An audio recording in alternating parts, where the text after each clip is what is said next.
Hi friends, please subscribe to Amravati Media and press the bell icon for more latest updates. వచ్చే ఎన్నికలలో జగన్ గెలుస్తారని Chandrababu fix అయ్యారా? ఆంధ్రప్రదేశ్ ముఖ్యమంత్రి చంద్రబాబు నాయుడుకు ఎక్కడో డౌట్ కొడుతున్నట్లుంది. వచ్చే ఎన్నికల్లోనూ కూటమిని గెలిపించాలని కోరుతూనే జగన్ మళ్లీ రాకుండా పూజలు చేయాలని ప్రజలకు పిలుపునివ్వడం ఇప్పుడు రాజకీయాలలో హాట్ టాపిక్గా మారింది. చంద్రబాబు తాను చేసే అభివృద్ధి సంక్షేమ పథకాలు చెప్పుకునే దానికంటే జగన్ను మరోసారి రానివ్వద్దంటూ ప్రజలకు ప్రతి సభలో విజ్ఞప్తి చేయడం ఆయనకు కొంత సందేహాలున్నాయని రాజకీయ విశ్లేషకులు సైతం అభిప్రాయపడుతున్నారు. కూటమి ప్రభుత్వం ఏర్పాటై 2 ఏళ్లు పూర్తి కావచ్చింది. అయినా సరే జగన్ పేరును ప్రతి సభలో పలకడం ఆయనలో ఉన్న అనేక అనుమానాలకు కారణమని అంటున్నారు.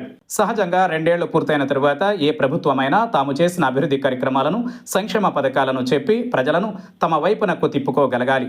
అంతేకాని జగన్ మరోసారి వస్తే రాష్ట్రం విధ్వంసం అవుతుందని, జగన్ ట్రాప్లో పడవద్దని చంద్రబాబు పదే పదే చెబుతుండడం ఆయనకెక్కడో తేడా కొడుతున్నట్లే అర్థమవుతుందని సొంత పార్టీ నేతలే అభిప్రాయపడుతున్నారు. నిజానికి చంద్రబాబు గతంలో కంటే అభివృద్ధి సంక్షేమంలో ముందున్నారు. పరిశ్రమలను స్థాపించడంలో పరుగులు పెట్టిస్తున్నారు. రాష్ట్రానికి అనేక పరిశ్రమలు ఈ 2 ఏళ్లలోనే వచ్చాయి.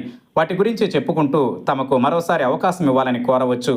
కానీ చంద్రబాబు మాత్రం గొడ్డలి పార్టీ అని, గొడ్డలి పార్టీ సమాజానికి హానికరమంటూ నినాదాలనే ఎక్కువగా చేస్తున్నట్లు కనిపిస్తోంది. సభకు వచ్చిన వారు సైతం ఎక్కువ జగన్ పేరు చంద్రబాబు నోటి నుంచి వినాల్సి వస్తోందంటున్నారు. జగన్ బలవంతుడేనని చంద్రబాబు పరోక్షంగా అంగీకరించినట్లేనని వైసీపీ నేతలు కూడా అభిప్రాయపడుతున్నారు.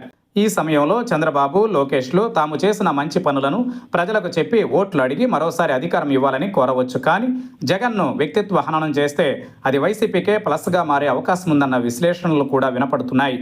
మొత్తం మీద తాము చేసిన దానికంటే 11 సీట్లకే పరిమితమైన జగన్ నామస్మరణ చేయడమే టీడీపీలో చర్చనీయాంశమైంది.